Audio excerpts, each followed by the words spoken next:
ভাই আপনারা একটু সাইডন না ভাই, আমাদের ব্যবসা করতে দেন। আপনারা আপনাদের কাজ করেন, আমাদের কাজ করতে পরে করেন ভাই। 10 কে মানে 10 কেজি করে কাটুন ভাই। 10 কে মানে 120 150 আর হলে 100 250 টাকা।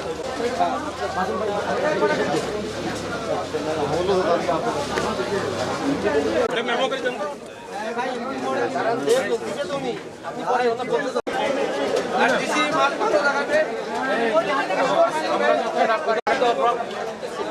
পরে তো এটা বলতে যাচ্ছি।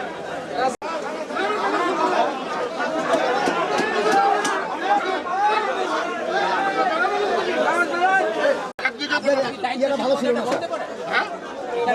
আপনি যে কাজ করবেন না সেটা আপনি করতে পারেন না, জরিমানা দেবেন না আপনি যে করতে পারেন। বাজার কমিটি আছে, এখানে বাজার কমিটি আছে, ব্যবসায়ী মিত্ররা আছেন।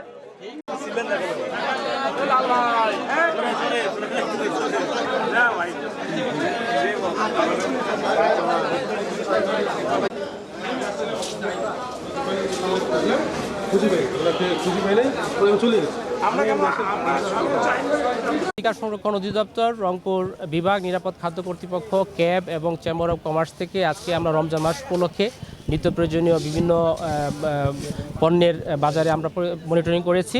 মেইনলি আমরা যেহেতু খেজুরটা একটা অন্যতম অনুষঙ্গ রমজানের, আমরা খেজুরের বাজার দেখেছি, সেখানে কিছু এনোমেলি পেয়েছি। সেখানে দুটি প্রতিষ্ঠানকে 5,000 টাকা অর্থদণ্ড করা হয়েছে এবং আমাদের কাছে ইনফরমেশন ছিল যে এখানে মাছের বাজারে লাইট দিয়ে রং পরিবর্তন করা হয়, যেটা আসলে গ্রাহক প্রকৃত মাছের চিত্রটা পান না। মাছকে এক ধরনের মেকআপ দেওয়া হয়, যার মাধ্যমে মেকআপবিহীন মাছকে তখন সে চিনতে পারে না, যেটাকে আমি ভালো মাছ কিনলাম এটা পচা হলো কেমনে।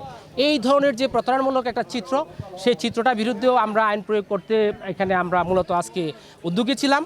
কিন্তু যে এখানকার যারা ব্যবসায়ীবৃন্দ এবং নেতৃবৃন্দ, তাদের জোর অনুরোধ ছিল যেন আমরা আজকের মতো তাদেরকে একটা ওয়ার্নিং দেয় এবং কালকে থেকে তারা হচ্ছে যে এটি বাস্তবায়ন করবে, যে এখানে কোনো ধরনের রং বা কালার লাইট ব্যবহার করে মানুষকে প্রতারণা করা হবে না। তো আপনাদের মাধ্যমে এটি আমরা প্রচার করতে চাই যে রংপুরের মানুষ যেন প্রকৃত মাছের চিত্র দেখে মাছ কিনতে পারে, সেটাও আমরা দেখব এবং পরবর্তীতে আমাদের এই অভিযানটি চলবে। রমজান মাস উপলক্ষে রমজানের চাহিদা বেড়ে যায়, এই ধরনের সকল পণ্যের ক্ষেত্রে আমাদের তদারকি অব্যাহত থাকবে। ভোক্তা স্বার্থে, জনস্বার্থে আমাদের অভিযান চলবে।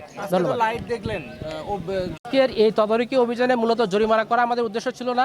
উদ্দেশ্য ছিল যেটা সচেতনতামূলক একটা মেসেজ দেওয়া, সেজন্য শুধু সচেতনতামূলকভাবে দুইটি প্রতিষ্ঠানে 5,000 টাকা অর্থদণ্ড করা হয়েছে।